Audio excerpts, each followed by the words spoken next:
देखो बेटा, देखो बच्चों, कक्षा 9वीं का हिंदी विषय का प्रश्न बैंक आज मैं अमन साहू हल करवाने वाला हूं। पूरा हिंदी पढ़ा दूंगा। हिंदी में 100 में से 100 नंबर दिलवाऊंगा। मैं दिलवाऊंगा, मैं अमन साहू। बस तुमको पढ़ना पड़ेगा ढंग से। प्रश्न बैंक कक्षा 9वीं एमपी बोर्ड वार्षिक परीक्षा प्रश्न बैंक 2020-21 विषय हिंदी कक्षा 9वीं का है। ये यहां पर कुछ कुछ दिया, इसको पढ़ते रहना तुम लोग प्रश्न बैंक में। सबसे पहले यहां पर तुम लोग को बताऊंगा ब्लूप्रिंट। आज के वीडियो में ब्लूप्रिंट बताने वाला हूं। कौन सी क्लास का ब्लूप्रिंट? कक्षा 9वीं का ब्लूप्रिंट। समझ में आ रहा है तुम लोग को क्या नहीं आ रहा है? कक्षा 9वीं क्लास का ब्लूप्रिंट देख लो। कक्षा 9वीं क्लास का ब्लूप्रिंट कोई नहीं बताने वाला, वो चीज बताऊंगा यहां पर मैं। हल्के में ले रहे हो क्या? हल्के में नहीं लेना, भारी में लेना बिल्कुल। देखिए कक्षा 9वीं अंग्रेजी है ना। ब्लूप्रिंट यहां पर देख सकते हो आप लोग।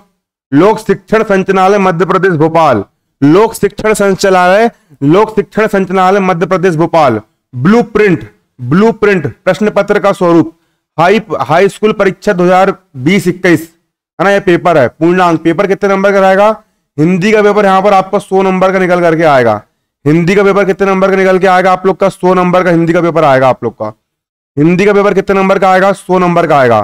कक्षा 9वीं विषय हिंदी, कक्षा 9वीं का विषय हिंदी, और हिंदी का जो पेपर है तुम्हारा ये पूरा पूर्णांक 100 नंबर का तुम्हारा हिंदी का पेपर आएगा।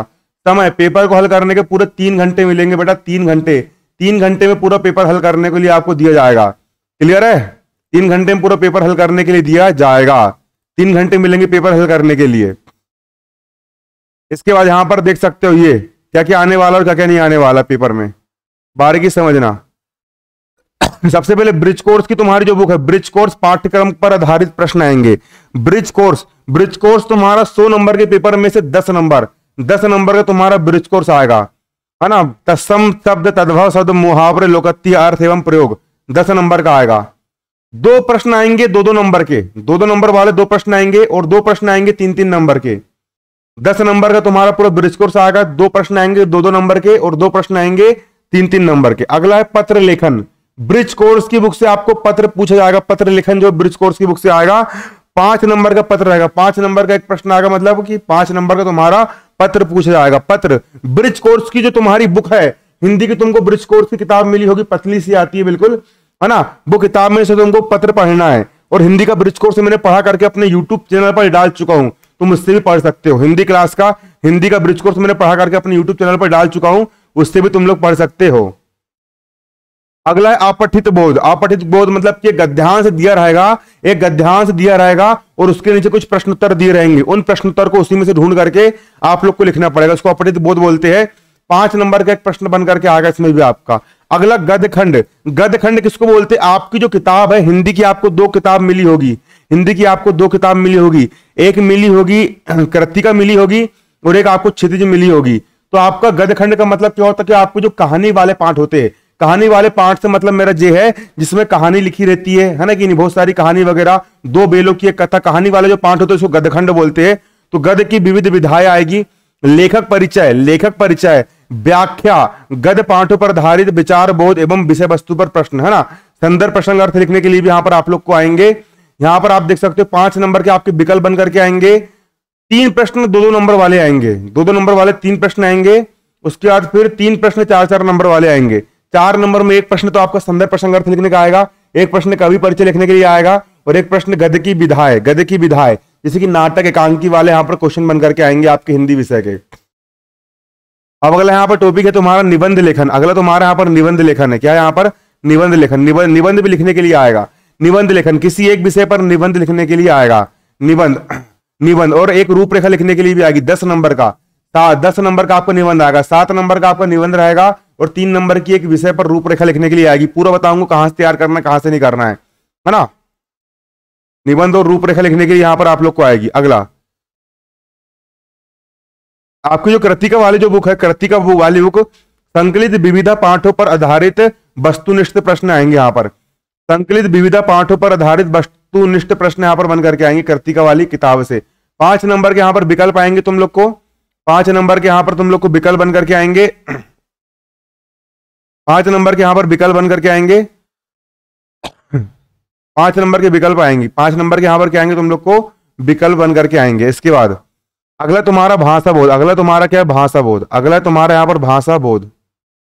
भाषा बोध का मतलब होता है उपसर्ग हो गया, प्रत्यय हो गया, देशज शब्द हो गए, आगत शब्द हो गया, रूढ़ शब्द, यौगिक शब्द, योग रूढ़ शब्द, बर्तनी परिचय एवं सुधार पर्यायवाची, विलोम शब्द, अनेकार्थी शब्द और निपात शब्द और समास। ये सारे जो भाषा बोध में आते, संधि समास वगैरह, योग शब्द, रूढ़ शब्द है ना, ये सारे जो तुम्हारे है ना 5 नंबर के तुम्हारे 5 नंबर के तुम्हारे विकल्प बन करके आएंगे। कितने नंबर के? 5 विकल्प आएंगे। इससे तुम्हारे क्या आएंगे? 5 विकल्प, एक एक प्रश्न आएंगे 5 नंबर, एक नंबर वाले 5 प्रश्न बन करके आएंगे, है ना। 5 प्रश्न आएंगे एक नंबर के। एक नंबर के यहाँ पर कितने प्रश्न बन के आएंगे? 5 प्रश्न बन करके आएंगे। अगला होता है पदखंड। पदखंड का मतलब होता है जो आपके पोयम वाले जो पाठ होते हैं, जिसमें पोयम लिखी होती, कविता लिखी होती है, उसको हम पदखंड बोलते हैं। पद साहित्य का विकास, आधुनिक काल हो गया, रीति काल हो गया, है ना, उसके पद साहित्य का विकास आएगा। कवि परिचय, आपके जो कवि होते हैं, जिन कवि ने आपके जो पोयम वाले पाठ लिखे उनको कवि का परिचय आएगा। भाषा शैली लिखने के लिए आएगी, कवियों की रचनाएं लिखने के लिए आएगी, 4 नंबर का एक प्रश्न बनेगा। व्याख्या लिखने के लिए आएगी, व्याख्या का मतलब होता है संदर्भ प्रसंग अर्थ, व्याख्या लिखने के लिए आएगी। सौंदर्य बोध एवं विषय वस्तु पर आंसर क्वेश्चन आपका बन करके आएंगे। 5 विकल्प आएंगे, 5 प्रश्न आएंगे 2-2 नंबर के, और 3 प्रश्न आएंगे 4-4 नंबर के। 5 प्रश्न आएंगे 2-2 नंबर के, है ना, और 3 प्रश्न आएंगे 4-4 नंबर के। 4 नंबर में पहला प्रश्न रहेगा कवि परिचय का, दूसरा प्रश्न रहेगा यहाँ पर आप लोग का संदर्भ प्रसंग अर्थ लिखने का, और तीसरा प्रश्न आप लोग का यहाँ पर आएगा पद के साहित्य के विकास से यहाँ पर क्वेश्चन बन करके आएगा। तीसरा क्वेश्चन पद साहित्य के विकास से क्वेश्चन बन करके आएगा। लास्ट पोर्शन यहाँ पर हमारा काव्यबोध का है। काव्यबोध, अगला पोर्शन काव्यबोध। काव्यबोध में काव्य की परिभाषा एवं भेद। काव्य किसे कहते, कविता किसे कहते, मुक्तक काव्य क्या होता है, प्रबंध काव्य क्या होता है, रस की परिभाषा, किसी काव्य कविता को पढ़ने सुनने में जो आनंद की अनुभूति होती है उसको रस कहते हैं। रस के अंग और भेद, उदाहरण अलंकार, अनुप्रास अलंकार, यमक अलंकार, श्लेष अलंकार, उपमा अलंकार, रूपक अलंकार, उपेक्षा अलंकार, उत्प्रेक्षा अलंकार। छंद की परिभाषा, मात्रिक छंद, वाणिज्य छंद, दोहा, चौपाई। ये सारे पढ़ना पड़ेगा। मैं पूरा आप लोगों को पढ़ाऊंगा, पूरा वीडियो लेकर के आऊंगा। बस आप लोग क्या कमेंट नहीं करते हो ना, इस कारण मेरा दिमाग साठ होता है, मैं वीडियो लेकर के नहीं आता हूँ। कमेंट करो, धड़ धड़ा के शेयर करो बिल्कुल। अगर मेरे हर वीडियो पर ज्यादा नहीं 1000 व्यूज आने लगे ना, अगर 1000 व्यूज भी मेरे हर वीडियो पे आने लगे और अच्छी सारी कमेंट और लाइक्स आने लगी ना, अरे डेली लेकर के आऊंगा वीडियो, डेली, क्योंकि मुझे फिर पढ़ाने में जोश आएगा, है ना कि नहीं, मुझे पढ़ाने में जोश आएगा। इसमें आपका काव्यबोध में आप लोग को 10 नंबर के 5 नंबर के विकल्प आएंगे। एक क्वेश्चन आएगा 2 नंबर का और एक क्वेश्चन आपका 3 नंबर का बन करके आएगा। एक क्वेश्चन कितने नंबर का बन के आएगा? 3 नंबर का बन करके आएगा। काव्यबोध में एक क्वेश्चन यहाँ पर 3 नंबर का बन करके आएगा। इस प्रकार यहाँ पर आपके क्वेश्चन है। अब देखिए कौन कौन सी चीज यहाँ पर हटाई गई है। हटाया गया पाठ्यक्रम, सबसे पहले देखिए कौन कौन सा हटाया गया है। कृतिका है ना, हटाया गया पाठ्यक्रम। कृतिका भाग 1, कृतिका का भाग 1 से पाठ 1 है ना, पाठ 1 इस जल प्रलय में आपको नहीं पढ़ना है, ये आपका हटा दिया गया है। अगला पाठ 5 भी हटा दिया गया है। किस तरह आखिरकार में हिंदी में, है ना, हिंदी आया, किस तरह आखिरकार में हिंदी आया, पाठ 5 भी नहीं पढ़ना है। क्षितिज वाली बुक का भाग 1 में से गद खंड में से पाठ 3 उपभोक्तावाद की संस्कृति आपको नहीं पढ़ना, ये भी हटा दिया गया है। पाठ 5 नाना साहब की पुत्री मैना देवी को भस्म कर दिया, मैना देवी को भस्म कर दिया, ये भी आपको नहीं पढ़ना है। पाठ 7 मेरे बचपन के दिन भी आपको नहीं पढ़ना है। पाठ 8 एक कुत्ता और एक मैना भी आपको नहीं पढ़ना है। पदखंड में से पाठ 13 ग्राम श्री भी आपको नहीं पढ़ना है। पाठ 14 चंद्र गहना से लौटती बेर भी आपको नहीं पढ़ना, इसमें कट के निशान लगा लो बुक में।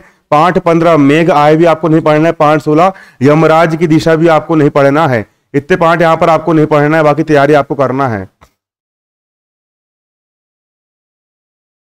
इस प्रकार से यहाँ पर आपका पूरा ब्लूप्रिंट बन करके आया है।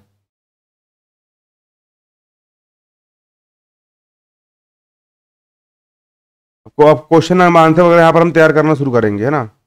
तो अब प्रश्न बैंक यहाँ पर आपको पूरा प्रश्न बैंक आप देख सकते हो, यहाँ पर दिया है पूरा 47 पेज का प्रश्न बैंक है, देख सकते हो। ये पूरा प्रश्न बैंक मैं आप सभी बच्चों को पढ़ा दूंगा, है ना। ये पूरा प्रश्न बैंक आप सभी बच्चों को पढ़ा दूंगा, जो यहाँ पर आने वाला है, रस छंद अलंकार वगैरह पूरी परिभाषा यहाँ पर आप लोग को पढ़ा भी दूंगा, याद भी करवा दूंगा। चिंता करने की कोई बात नहीं है। अब बस वीडियो लेकर के आऊंगा, बस अगले वीडियो में आपको प्रश्न बैंक में पूरा पढ़ाऊंगा। धन्यवाद, जय हिंद, जय भारत।